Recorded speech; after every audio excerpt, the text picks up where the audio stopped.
Hello दोस्तों, आप सभी का आपके अपने चैनल में स्वागत है। तो आज हम CGHS कार्ड के लिए ऑनलाइन आवेदन कैसे करना है उसके बारे में देखने वाले हैं। और CGHS की वेबसाइट भी चेंज हो गई है, तो न्यू वेबसाइट में CGHS कार्ड के लिए हमें कैसे आवेदन करना है उसके बारे में हम स्टेप बाय स्टेप और डिटेल्स में देखने वाले हैं। तो वीडियो पूरा एंड तक ज़रूर देखिएगा। और आज हम सर्विंग एम्प्लॉय के लिए CGHS कार्ड कैसे बनाते हैं, मतलब जो अभी सेंट्रल गवर्नमेंट में जॉब कर रहे हैं और पहली बार CGHS कार्ड के लिए आवेदन कर रहे हैं, उनके लिए CGHS कार्ड कैसे बनाना है उसके बारे में हम देखने वाले हैं। और नेक्स्ट वीडियो में हम पेंशनर के लिए CGHS कार्ड कैसे बनाते हैं वो देखेंगे। तो सबसे पहले CGHS कार्ड बनाने के लिए आपको किन किन डॉक्यूमेंट्स की आवश्यकता होगी उसके बारे में चर्चा करते हैं। तो चलिए देखते हैं कि हमें CGHS कार्ड के लिए किन किन डॉक्यूमेंट्स की आवश्यकता होगी। तो सबसे पहले आपको पासपोर्ट साइज फोटो की आवश्यकता होगी। जो भी एम्प्लॉय CGHS कार्ड के लिए अप्लाई कर रहा है उसकी पासपोर्ट साइज फोटो और उसके ऑल डिपेंडेंट फैमिली मेंबर की पासपोर्ट साइज फोटो की आवश्यकता होगी। डिपेंडेंट फैमिली मेंबर में इतने लोग आते हैं, ये तो मैंने सिर्फ एग्जाम्पल के लिए इतने लोग लिखे हैं, पर इसमें और सारे लोग भी आ सकते हैं, जैसे कि spouse, sister, disable son, disable brother और सारे लोग भी आ सकते हैं। तो इसकी पूरी लिस्ट आपको चाहिए होगी तो मुझे कमेंट में लिख देना, मैं आपको पूरी लिस्ट प्रोवाइड कर दूंगा।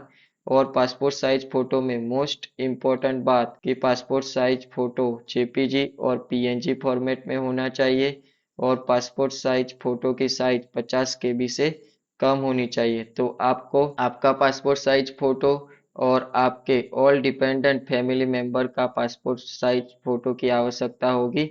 तो चलिए अब हम दूसरे डॉक्यूमेंट की ओर बढ़ते हैं।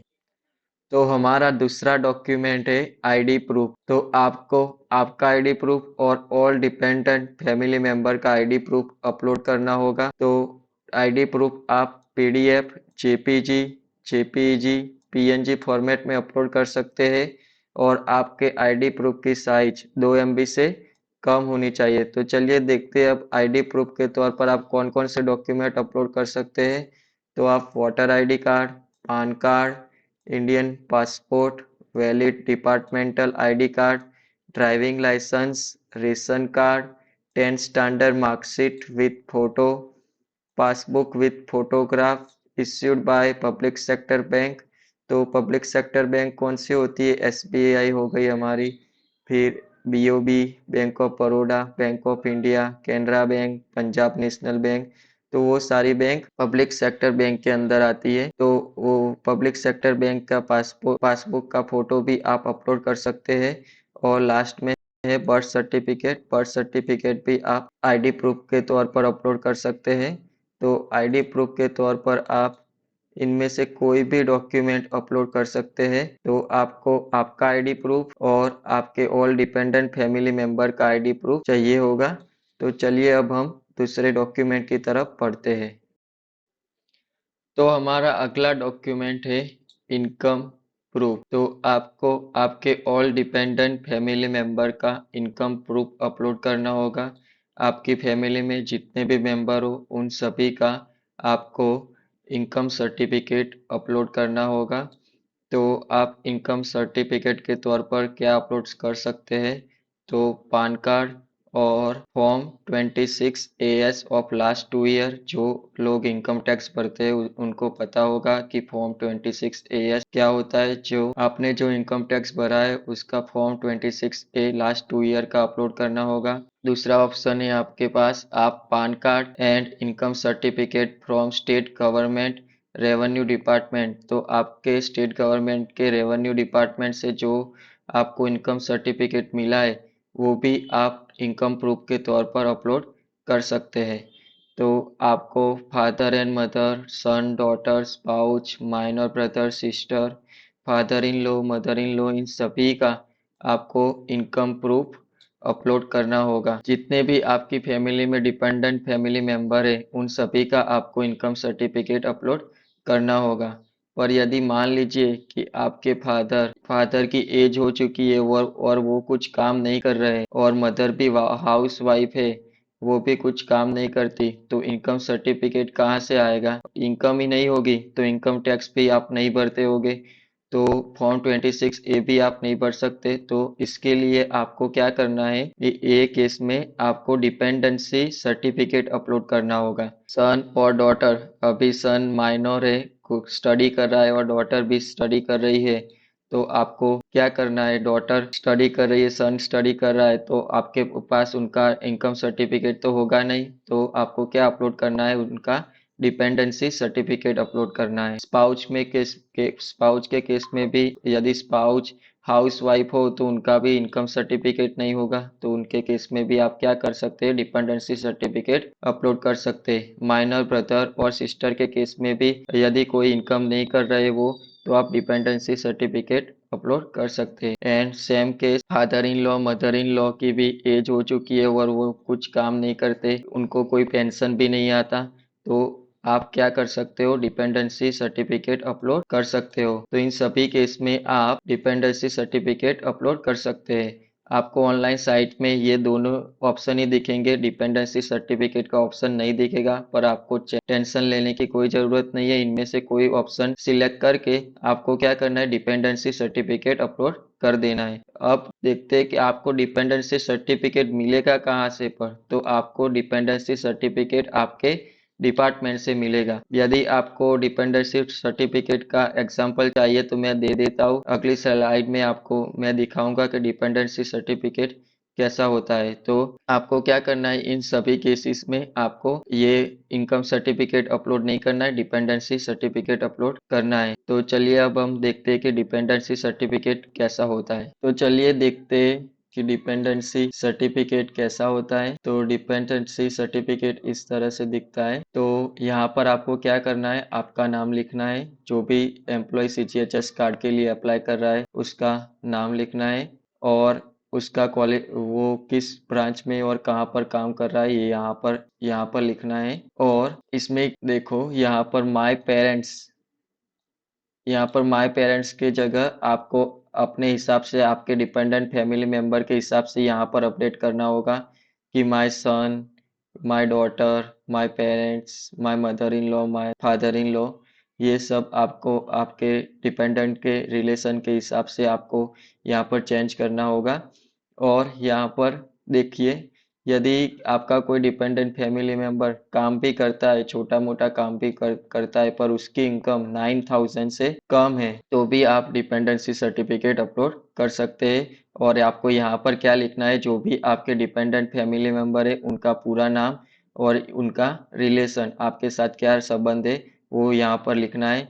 आप यहाँ पर दो तीन जितने भी नाम आपके डिपेंडेंट के हो उतने नाम लिख सकते हैं। पहले नाम लिखना है, उसके बाद में जो आपका उसके साथ रिलेशन है वो यहाँ पर लिखना है। यहाँ पर डेट और प्लेस लिख लेना है। और यहाँ पर सिग्नेचर, तो सिग्नेचर किसकी आएगी, एम्प्लॉय की, जो एम्प्लॉय सीजीएचएस कार्ड के लिए अप्लाई कर रहा है उसकी यहाँ पर सिग्नेचर आएगी। तो ऐसा डिपेंडेंसी सर्टिफिकेट होता है। तो आपको यदि डिपेंडेंसी सर्टिफिकेट ऐसा चाहिए डॉक्स फॉर्म में, तो मुझे आप कमेंट में लिख देना, मैं आपको प्रोवाइड करवा दूंगा डिपेंडेंसी सर्टिफिकेट। तो आपको इस तरह से, नहीं तो आपके डिपार्टमेंट से भी ऐसा डिपेंडेंसी सर्टिफिकेट आपको मिल जाएगा, तो आप अपने डिपार्टमेंट से भी ले सकते हैं। तो आपको ऐसा डिपेंडेंसी सर्टिफिकेट अपलोड करना होगा। तो चलिए अब अगले डॉक्यूमेंट की तरफ बढ़ते हैं। तो हमारा नेक्स्ट डॉक्यूमेंट है सैलरी स्लिप। तो हमें last month salary slip upload करनी है, और हमारी सैलरी स्लिप में क्लियरली सीजीएचएस का डिडक्शन मेंशन होना चाहिए। जैसे देखिए, इस सैलरी स्लिप में सीजीएचएस डिडक्शन 250 मेंशन किया हुआ है, वैसे ही आपकी सैलरी स्लिप में भी सीजीएचएस का डिडक्शन अमाउंट डिडक्ट होना चाहिए, और ये सैलरी स्लिप में आपके मेंशन होना चाहिए सीजीएचएस डिडक्शन इस सैलरी स्लिप में 250 डिडक्ट हो रहे हैं, ऐसे आपकी सैलरी स्लिप में भी मेंशन होना चाहिए। और सेम आईडी प्रूफ की तरह ही आप इसमें भी पीडीएफ, जेपीजी, जेपीजी और पीएनजी फॉर्मेट में फाइल अपलोड कर सकते हैं, और ये फाइल की साइज भी 2 MB से कम होनी चाहिए। तो सैलरी स्लिप भी आईडी प्रूफ की तरह ही इसका भी सेम फॉर्मेट है। तो चलिए अब हम नेक्स्ट डॉक्यूमेंट की तरफ आगे बढ़ते हैं। तो हमारा अगला डॉक्यूमेंट है रेसिडेंस प्रूफ। तो आपका रेसिडेंस सीजीएचएस के दायरे के अंदर ही होना चाहिए, और जो भी आप रेसिडेंस प्रूफ अपलोड करने वाले हैं वो सीजीएचएस में दिए गए सिटी के अंदर ही आपका रेसिडेंस प्रूफ होना चाहिए। यदि आपका रेसिडेंस प्रूफ सीजीएचएस में दिए गए सिटी के अलावा कोई सिटी का है तो आप सीजीएचएस कार्ड के लिए एलिजिबल नहीं होगे। तो आपको ये बात खास ध्यान रखनी है कि जो भी आप रेसिडेंस प्रूफ अपलोड करोगे वो सीजीएचएस के दायरे के अंदर होना चाहिए, और सीजीएचएस में वो सिटी मेंशन होनी चाहिए, नहीं तो आप सीजीएचएस कार्ड के लिए एलिजिबल नहीं होगे। तो चलिए अब हम देखते हैं कि रेसिडेंस प्रूफ के तौर पर हम कौन कौन से डॉक्यूमेंट अपलोड कर सकते हैं। तो हम वोटर आईडी कार्ड अपलोड कर सकते हैं, electricity bill, gas bill, water bill, telephone bill, landline और पोस्टपेड कनेक्शन वाला कोई भी टेलीफोन बिल, पासपोर्ट अपलोड कर सकते हैं, फर्स्ट और last page of passport, income tax assessment order भी हम अपलोड कर सकते हैं, passbook with photograph issued by public sector bank duly stamped and signed of running bank account। तो हम पासबुक का फोटो भी अपलोड कर सकते हैं, रजिस्टर रेंट एग्रीमेंट, यदि आप जो भी सिटी में जॉब कर रहे हो वहां पर रेंट पर रह रहे हो तो उसका रेंट एग्रीमेंट भी आप अपलोड कर सकते हो। पर ये बात आपको खास ध्यान रखनी है कि जो भी आप डॉक्यूमेंट अपलोड करें वो सीजीएचएस के दायरे के अंदर होना चाहिए, सीजीएचएस में वो सिटी मेंशन होनी चाहिए, नहीं तो आप एलिजिबल नहीं होगे। और हमारा लास्ट डॉक्यूमेंट है letter issued by head of the department certifying residential address. तो यदि आप आपके डिपार्टमेंट के क्वार्टर्स में रह रहे हैं, गवर्नमेंट क्वार्टर्स में रह रहे हो, तो आपको आपके हेड ऑफ डिपार्टमेंट के द्वारा एक लेटर इश्यू होगा, आपको एक लेटर मिलता है, तो वो लेटर भी आप रेसिडेंशियल प्रूफ के तौर पर अपलोड कर सकते हैं। और यहाँ पर फाइल साइज हम देख लेते हैं। पीडीएफ, जेपीजी, पीएनजी फॉर्मेट में पहले की तरह सेम ही है, और उसकी साइज 2 MB से कम होनी चाहिए, तो वो सेम पहले की तरह ही है। तो चलिए अब हम अगले डॉक्यूमेंट की ओर बढ़ते हैं। तो हमारा अगला डॉक्यूमेंट है एज प्रूफ। तो आपको सन और माइनर ब्रदर के केस में एज प्रूफ अपलोड करना होगा, जिसमें सन की उम्र 25 साल से कम होनी चाहिए और ब्रदर की उम्र 18 साल से कम होनी चाहिए, तो ही वो सीजीएचएस कार्ड के लिए एलिजिबल होंगे। यदि सन की उम्र 25 साल से ज़्यादा है तो वो सीजीएचएस कार्ड के लिए एलिजिबल नहीं होंगे, और माइनर ब्रदर तो उसकी उम्र 18 साल से कम ही होनी चाहिए। तो आप एज प्रूफ के तौर पर कौन से डॉक्यूमेंट अपलोड कर सकते हैं, चलिए देखते हैं। तो आप एज प्रूफ के तौर पर passport, birth certificate, school leaving certificate, PAN card, इसमें माइनर का भी पान कार्ड निकल सकता है, तो माइनर का भी आप पान कार्ड निकाल सकते हो। फिर आता है हमारा वोटर आईडी कार्ड और ड्राइविंग लाइसेंस। तो आप एज प्रूफ के तौर पर इनमें से कोई भी डॉक्यूमेंट आप अपलोड कर सकते हैं। तो आपको सन और माइनर ब्रदर के केस में इनमें से कोई भी एक डॉक्यूमेंट एज प्रूफ के तौर पर अपलोड करना होगा, और उसकी साइज हम देख लेते हैं। तो वो 2 MB से कम होनी चाहिए, और फॉर्मेट तो आपको पता ही है, हमने पहले भी डिस्कस किया था, इस फॉर्मेट में आपकी फाइल होनी चाहिए। तो चलिए अब हम दूसरे डॉक्यूमेंट की तरफ बढ़ते हैं। तो हमारा अगला डॉक्यूमेंट है डिसएबिलिटी प्रूफ। तो आपको किन केस में डिसएबिलिटी प्रूफ अपलोड करना है, तो डिसेबल ब्रदर और डिसेबल सन के केस में आपको ये डिसएबिलिटी प्रूफ अपलोड करना होगा। तो इनमें कौन कौन से डॉक्यूमेंट आप अपलोड कर सकते हैं, तो इसमें पहला है self attested copy of disability certificate issued by medical board of government hospital. तो ये आप गवर्नमेंट हॉस्पिटल के द्वारा जो आपको डिसेबिलिटी का सर्टिफिकेट दिया गया है वो अपलोड कर सकते हैं। और दूसरा है unique disability ID issued by ministry of social justice and empowerment. तो मिनिस्ट्री ऑफ सोशल जस्टिस और एम्पावरमेंट से आपको जो यूनिक डिसेबिलिटी आईडी मिला है वो भी आप डिसेबिलिटी प्रूफ के तौर पर अपलोड कर सकते हैं। और इसका फॉर्मेट तो आगे हमने जो देखा उसकी तरह ही है, 2 MB से कम, और ये फाइल आप अपलोड कर सकते हैं, तो इसमें ज़्यादा देखते नहीं है। और अब हम अगले डॉक्यूमेंट्स की ओर बढ़ते हैं। तो हमारा अगला डॉक्यूमेंट है स्पाउच प्रूफ। तो आपको स्पाउच प्रूफ में क्या अपलोड करना होगा, तो जॉइंट डिक्लेरेशन आपको अपलोड करना होगा। पर ये कब अपलोड करना है उसके लिए यहाँ पर एक कंडीशन दी गई है। तो कंडीशन हम देख लेते हैं। Is your spouse employed under ministry of railway, ministry of defence, state government and PSU. यदि आपका स्पाउच मिनिस्ट्री ऑफ रेलवे में काम करता हो, यदि आपका स्पाउच मिनिस्ट्री ऑफ डिफेंस में काम करता हो, स्टेट गवर्नमेंट में काम करता हो, या पीएसयू बैंक या पीएसयू कोई कंपनी में काम करता हो, तो ही आपको ये ज्वाइंट डिक्लेरेशन फॉर्म आपको अपलोड करना होगा। नहीं तो आपको सिर्फ आईडी प्रूफ उसका स्पाउच का और इनकम सर्टिफिकेट अपलोड करना होगा।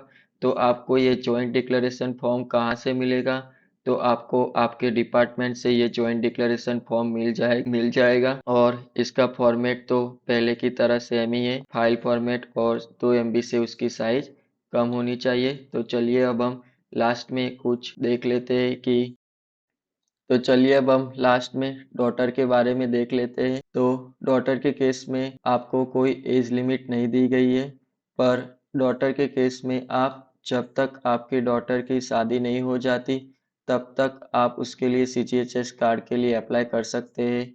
यदि आपकी डॉटर की शादी हो चुकी है तो आप उसके लिए CGHS कार्ड के लिए अप्लाई नहीं कर सकते। यदि नहीं हुई आपकी डॉटर की शादी तो आप उसके लिए CGHS कार्ड अप्लाई कर सकते हैं।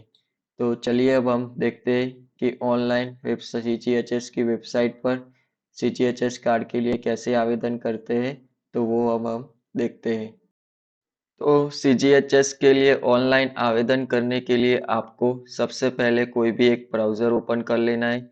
मैंने माइक्रोसॉफ्ट का ब्राउज़र ओपन कर लिया है। आप कोई भी ब्राउज़र ओपन कर सकते हैं, क्रोम या कोई भी ब्राउज़र ओपन कर सकते हैं। तो आपको कोई भी ब्राउज़र ओपन करके सबसे पहले यहाँ पर आ जाना है और सर्च में सिंपली लिखना है CGHS। CGHS लिख के एंटर प्रेस कर देना है आपको। एंटर प्रेस करने के बाद आपको ऐसी स्क्रीन दिखाई देगी। तो आपको सबसे पहली लिंक पर ही यहाँ पर क्लिक करना है, सेंट्रल गवर्नमेंट हेल्थ स्कीम। तो मैं क्लिक कर देता हूँ। तो आपकी ये CGHS की वेबसाइट ओपन हो चुकी है। तो हमें CGHS कार्ड अप्लाई करने के लिए अप्लाई फॉर CGHS कार्ड यहाँ पर क्लिक करना होगा। तो सिंपली क्लिक कर देते हैं। थोड़ी यहाँ पर हमें वेट करना है थोड़ा। तो देखिए ये खुल चुका है। यहाँ पर डॉक्यूमेंट की लिस्ट दे रखी है हमें। Click here for instruction for all applying serving beneficiary. तो सर्विंग एम्प्लॉय के लिए कौन कौन से डॉक्यूमेंट की आवश्यकता होगी इसकी यहाँ पर लिस्ट दे चुकी है। इसके बारे में हमने डिटेल्स में देख लिया है, तो यहाँ पर हम नहीं देखते और सिंपली हमें क्या करना है, कंटिन्यू पर क्लिक कर देना है। यहाँ पर आपको आपका मोबाइल नंबर डालना होगा और मोबाइल नंबर डालने के बाद सिंपली वेरीफाई पर क्लिक कर देना है। आपके फ़ोन में ही OTP आएगा, OTP एंटर करना है आपको। तो मैं यहाँ पर OTP लिख देता हूँ और OTP लिखने के बाद सिंपली आपको वैलिडेट OTP पर क्लिक करना है। तो OTP वैलिडेट सक्सेसफुली हो गया है हमारा। ओके प्रेस कर देना है। थोड़ा वेट करना है यहाँ पर। तो आज हम यहाँ पर 4 तरीके से हम CGHS कार्ड के लिए अप्लाई कर सकते हैं। पहला है retired employ applying for pensioner CGHS card. तो इस पेंशनर के लिए CGHS कार्ड कैसे अप्लाई करते हैं, यहाँ से होगा। Serving employ and applying for CGHS card for first time. तो जो अभी सेंट्रल गवर्नमेंट में काम कर रहे हैं और पहली बार CGHS कार्ड के लिए अप्लाई कर रहे हैं, वो उन्हें यहाँ पर क्लिक करना होगा। CGHS का रिन्यू करने के लिए यहाँ पर क्लिक करना होगा। और additional of new dependent in serving card, new dependent आपको ऐड करना है तो यहाँ से आप ऐड कर सकते हैं। तो आज हम सर्विंग एम्प्लॉय के लिए CGHS कार्ड कैसे अप्लाई करते हैं उसके बारे में देखने वाले हैं, और नेक्स्ट वीडियो में हम पेंशनर के बारे में CGHS कार्ड कैसे अप्लाई करते हैं वो देखेंगे। तो चलिए अब हम serving employ applying for CGHS card for first time, तो सर्विंग एम्प्लॉय के लिए सीजीएचएस कार्ड कैसे अप्लाई करते हैं उसके बारे में देखते हैं। तो यहाँ पर हमें सिंपली अप्लाई हियर पर क्लिक कर देना है। थोड़ा वेट करना है हमें। तो ये स्क्रीन हमारी ओपन हो चुकी है। यहाँ पर हमें पूरी डिटेल्स भरनी है। तो सबसे पहले नाम से शुरुआत करते हैं। यहाँ पर नाम लिख देना है। हिंदी में आपका नाम ऑटोमेटिकली आ जाएगा, आपको एंटर करने की ज़रूरत नहीं है। यहाँ पर आपकी डेट ऑफ बर्थ सिलेक्ट कर लेनी है।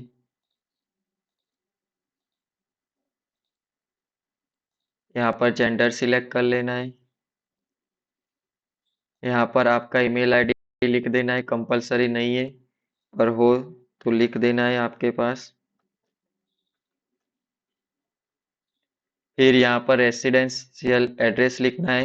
तो रेसिडेंशियल एड्रेस आपको ध्यान से लिखना है, क्योंकि सीजीएचएस के दायरे में जो भी एरिया आता है उसके अंदर ही आपका रेसिडेंस होना चाहिए। और जिस भी सिटी में सीजीएचएस के अंदर जो भी सिटी दिखाई गई है उसके अंदर ही आपका रेसिडेंस होना चाहिए। तो रेसिडेंस आपका ध्यान से लिखना है। तो मैं यहाँ पर रेसिडेंस लिख देता हूँ।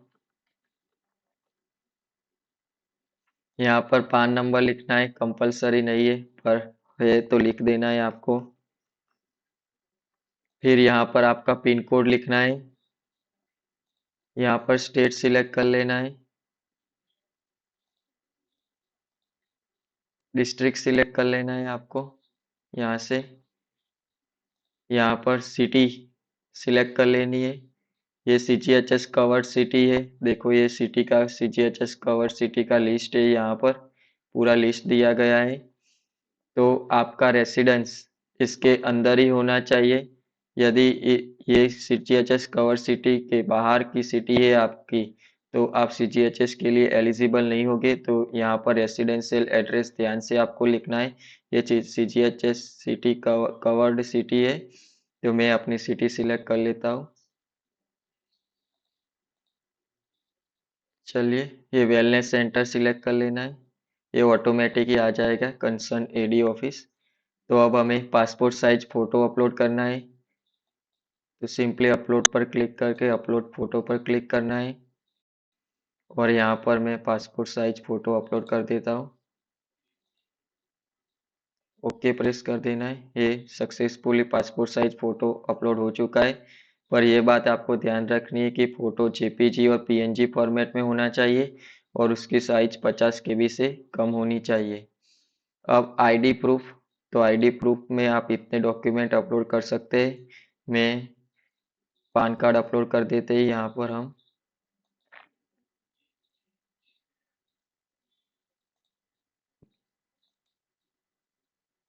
अपलोड पर क्लिक करना है। पान कार्ड अपलोड हो चुका है। Residence proof.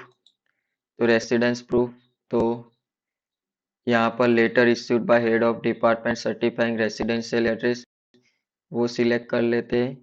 और एड्रेस प्रूफ प्रूफ अपलोड कर देता हूँ मैं। आप इनमें से कोई भी सिलेक्ट करके एड्रेस प्रूफ अपलोड कर सकते हैं। तो मैं ये सिलेक्ट कर लेता हूँ और रेसिडेंशियल प्रूफ अपलोड कर लेता हूँ। और अपलोड पर क्लिक कर देना है। तो ये मेरा रेसिडेंशियल प्रूफ भी अपलोड हो चुका है। अब बेनिफिशियरी सर्विंग डिपार्टमेंट डिटेल्स। तो यहाँ पर आपको ऑर्गेनाइजेशन नेम, जिस भी आप ऑर्गेनाइजेशन में काम कर रहे हो उसका नाम यहाँ पर सिलेक्ट कर लेना है आपको। जिस भी ऑर्गेनाइजेशन, यहाँ पर सभी ऑर्गेनाइजेशन के नाम लिखे हैं जो सीजीएचएस में आती है। तो आपको आपके जो भी आप डिपार्टमेंट में काम कर रहे हो, ऑर्गेनाइजेशन में काम कर रहे हो, और वो यहाँ से सिलेक्ट कर लेना है। तो और यहाँ से आप सर्च भी कर सकते हैं।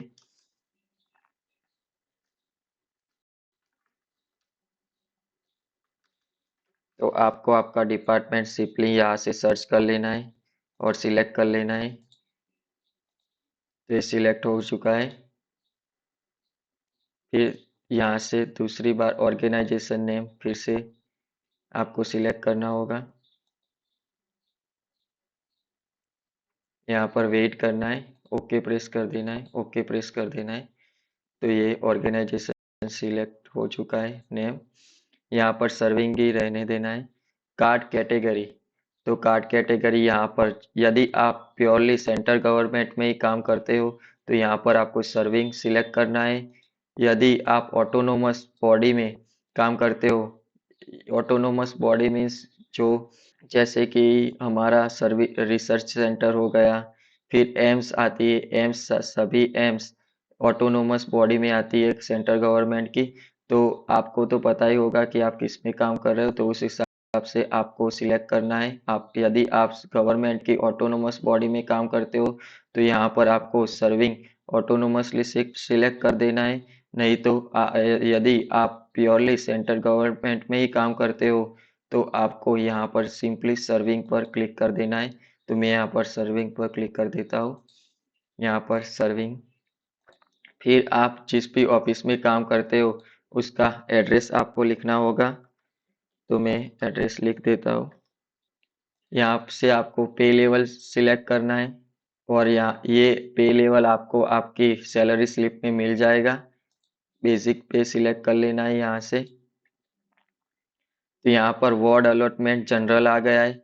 यदि आपका बेसिक ज़्यादा होगा तो यहाँ पर 3 टाइप के वार्ड होते हैं, जनरल, सेमी प्राइवेट और प्राइवेट। जितना जितना आपका बेसिक ज़्यादा होगा वैसे आपको फैसिलिटी मिलेगी। तो यहाँ पर 18,000 बेसिक में जनरल वार्ड मिलता है। तो ये ऑटोमेटिकली आ जाता है वार्ड अलॉटमेंट। यदि मैं यहाँ पर बेसिक पे ज़्यादा लिखता हूँ तो देखो ऑटोमेटिकली प्राइवेट आ चुका है। तो ऐसे होता है। तो मैं सिंपली 18,000 सिलेक्ट कर देता हूँ बेसिक पे।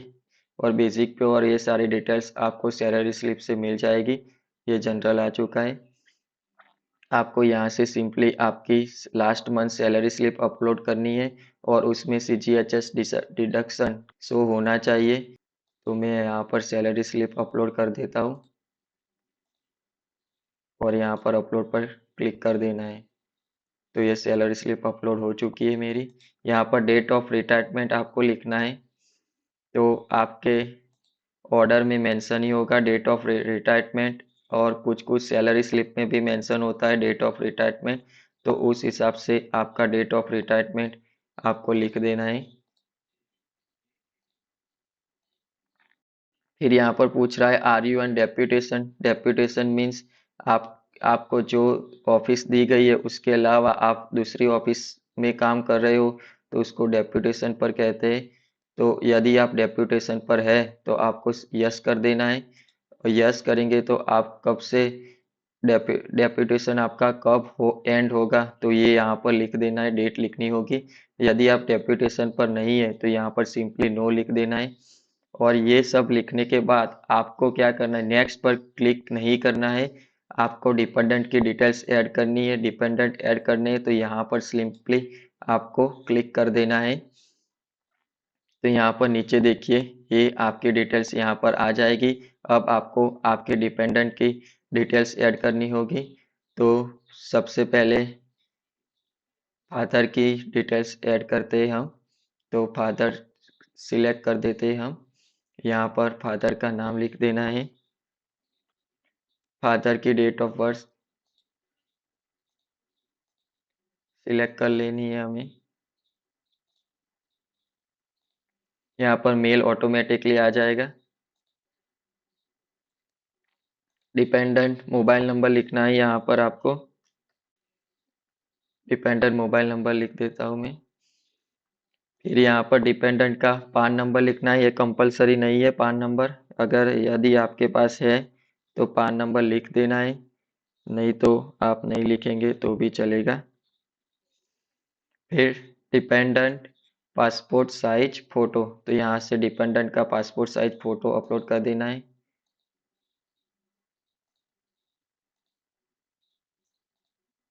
तो डिपेंडेंट का पासपोर्ट साइज फोटो अपलोड हो चुका है। फिर डिपेंडेंट आईडी प्रूफ हमें अपलोड करना होगा। यहाँ पर मैं पान कार्ड अपलोड करता हूँ।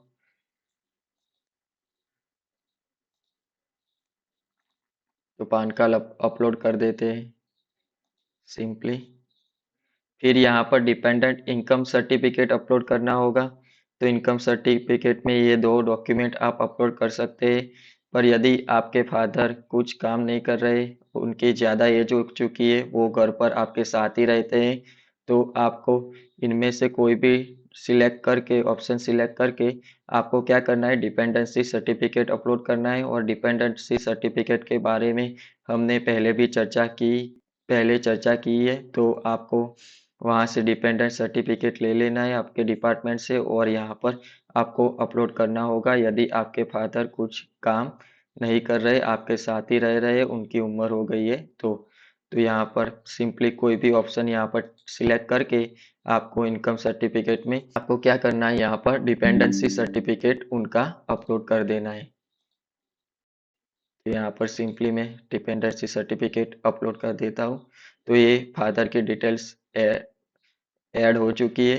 तो अभी हम सिंपली क्या करना है, ऐड डिटेल्स पर सिलेक्ट कर देना है। तो यहाँ पर देखिए फादर की डिटेल्स ऐड हो चुकी है। अब हम दूसरे डिपेंडेंट की डिटेल्स ऐड करेंगे। अब हम मदर की डिटेल्स ऐड करेंगे। यहाँ पर मदर का नाम लिख देना है।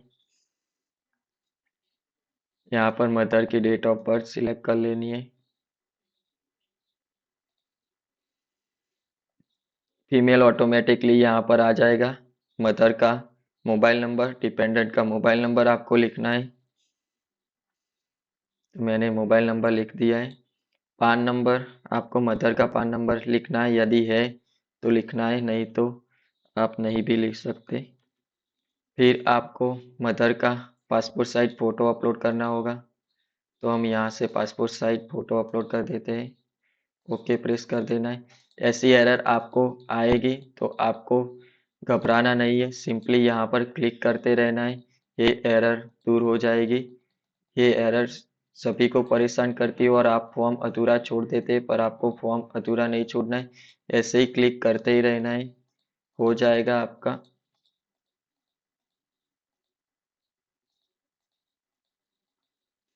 आपका मदर का फोटो अपलोड हो चुका है। तो ऐसी एरर आए तो आपको घबराना नहीं, क्लिक करते ही रहना है जब तक आपका फोटो अपलोड नहीं हो जाता, तब तक आपको यहाँ पर क्लिक करते ही रहना है। यहाँ पर हम मदर का आईडी प्रूफ अपलोड करना होगा, तो पान कार्ड अपलोड कर देते हैं।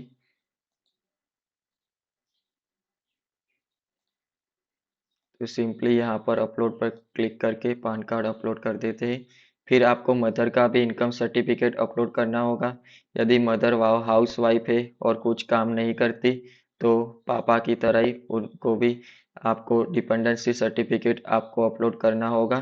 तो आप इन दोनों में से कोई भी ऑप्शन सिलेक्ट करके आप डिपेंडेंसी सर्टिफिकेट अपलोड कर सकते हैं। तो जनरली मदर तो हाउस वाइफ ही होती है, तो आपको डिपेंडेंसी सर्टिफिकेट इन दोनों ऑप्शन में से क्लिक करके यहाँ से आपको क्या करना है, डिपेंडेंसी सर्टिफिकेट अपलोड कर देना है। अपलोड, तो डिपेंडेंसी सर्टिफिकेट अपलोड कर देना है। तो ये यहाँ पर हमने अपनी मदर की डिटेल्स पूरी फिल कर दी है। तो सिंपली अब हमें क्या करना है, ऐड डिटेल्स पर क्लिक कर देना है। तो यहाँ पर मदर और फादर की डिटेल्स आ चुकी है। अब हम ब्रदर की डिटेल्स ऐड करेंगे। तो यहाँ पर सिंपली आपको ब्रदर सिलेक्ट कर देना है। यहाँ पर माइनर ब्रदर होगा, ये माइनर ब्रदर सिलेक्ट कर देते हैं हम। यहाँ पर ब्रदर का नाम लिख देना है, डेट ऑफ बर्थ सिलेक्ट कर देनी है।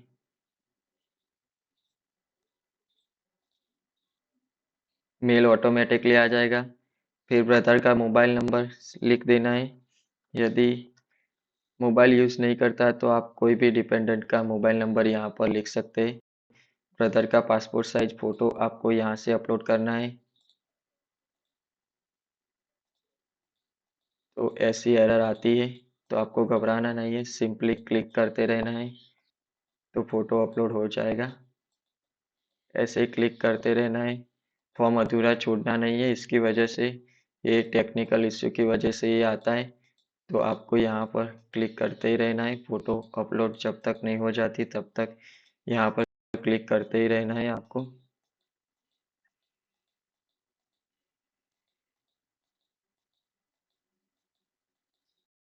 तो ब्रदर का फोटो यहाँ पर अपलोड हो चुका है। तो अब हम ब्रदर का आईडी प्रूफ अपलोड करते हैं। तो आईडी प्रूफ में आप इतने डॉक्यूमेंट अपलोड कर सकते हैं। तो हम ब्रदर के केस में बर्थ सर्टिफिकेट अपलोड करेंगे। तो यहाँ पर ब्रदर बर्थ सर्टिफिकेट अपलोड कर देते हैं। सिंपली अपलोड कर क्लिक कर देना है। डिपेंडेंट एज प्रूफ आपको ब्रदर के और सन के केस में डिपेंडेंट एज प्रूफ भी आपको अपलोड करना होगा। तो एज प्रूफ के तौर पर हम school leaving certificate birth certificate भी अपलोड कर सकते हैं। तो यहाँ पर भी हम बर्थ सर्टिफिकेट अपलोड कर देते हैं बर्थ एज प्रूफ के तौर पर। तो यहाँ पर सिंपली अपलोड पर क्लिक कर देना है। फिर ब्रदर का भी आपको इनकम सर्टिफिकेट अपलोड करना होगा। यदि ब्रदर माइनर स्टडी कर रहा है तो उसके पास तो इनकम होगी नहीं, तो इनकम सर्टिफिकेट भी उसके पास नहीं होगा। तो हमें क्या करना है, सिंपली डिपेंडेंसी सर्टिफिकेट यहाँ से अपलोड कर देना है। तो ये डिपेंडेंसी सर्टिफिकेट हम अपलोड कर देते हैं। सिंपली अपलोड पर क्लिक कर देना है और यहाँ पर ब्रदर की सारी डिटेल्स ऐड हो चुकी है। तो अब हमें यहाँ पर ऐड पर क्लिक कर देना है सिंपली। तो यहाँ पर हमारे सारे फैमिली मेंबर की डिटेल्स ऐड हो चुकी है। यहाँ पर आप आपके फैमिली में जो भी डिपेंडेंट फैमिली मेंबर हो, इन सभी की डिटेल्स यहाँ पर आप ऐड कर सकते हो। इतने सारे डिपेंडेंट फैमिली मेंबर यहाँ पर दिए गए हैं। स्पाउस है, disable son, disable brother, adopted son, father in law, mother in law, इन सभी की डिटेल्स आप ऐड कर सकते हैं। यदि जितने भी आपके फैमिली में डिपेंडेंट फैमिली मेंबर हो, उन सभी की डिटेल्स यहाँ पर अपलोड करनी होगी आपको। तो हमारे फैमिली में इतने ही मेंबर है, तो हम इतने ही फैमिली मेंबर की डिटेल्स अपलोड करते हैं। आप इनमें से कोई भी फैमिली मेंबर की डिटेल्स अपलोड कर सकते हैं। तो चलिए अब सिंपली अब हम family member dependent family member की डिटेल्स अपलोड करने के बाद हमें सिंपली क्या करना है, अंडरटेकिंग पर क्लिक कर देना है। थोड़ा वेट करना है हमें अंडरटेकिंग पर क्लिक करने के बाद। तो देखिए ये ऐसी स्क्रीन होगी। तो यहाँ पर सिलेक्ट ऑल अंडरटेकिंग पर क्लिक कर देना है आपको और यहाँ पर प्रीव्यू पर क्लिक कर देना है। सिलेक्ट ऑल पर क्लिक करके आपको यहाँ पर प्रीव्यू पर क्लिक कर देना है। तो प्रीव्यू पर क्लिक करेंगे तो प्रीव्यू पर क्लिक करते ही आपको इस टाइप से स्क्रीन दिखाई देगी। तो आपको सिंपली क्या करना है, यहाँ पर व्यू पर क्लिक कर लेना है और यहाँ पर आपका फॉर्म शो होगा। तो आपको क्या करना है, इसकी ये फॉर्म की आपको प्रिंट निकाल देनी है और प्रिंट निकाल देने के बाद आपने जो भी CGHS की वेबसाइट पर जो भी डॉक्यूमेंट अपलोड किए वो सभी इसके साथ अटैच करके आपके डिपार्टमेंट में ये फिजिकली आपको सबमिट करना होगा। और मान लीजिए आपका पापा का पान कार्ड, मम्मी का पान कार्ड जो आपने अपलोड किया है, उसके नीचे सेल्फ अटेस्टेड उनकी साइन लेनी होगी आपको और आपके सारे डॉक्यूमेंट में आपकी सेल्फ अटेस्टेड करके आपको साइन करनी होगी। और आपके डिपार्टमेंट में ये फॉर्म के साथ आपने जो भी डॉक्यूमेंट अपलोड किए वो सभी आपको वहां पर सबमिट करना होगा फिजिकली। और वहां से आपको आपके डिपार्टमेंट में ये फॉर्म सबमिट करने के बाद आपको 15 दिन में, उसके 15 दिन के अंदर डिपार्टमेंट से एक बेसिक सी इंक्वायरी आएगी कि जो आपने डिटेल सबमिट की है वो सभी सही है या नहीं है।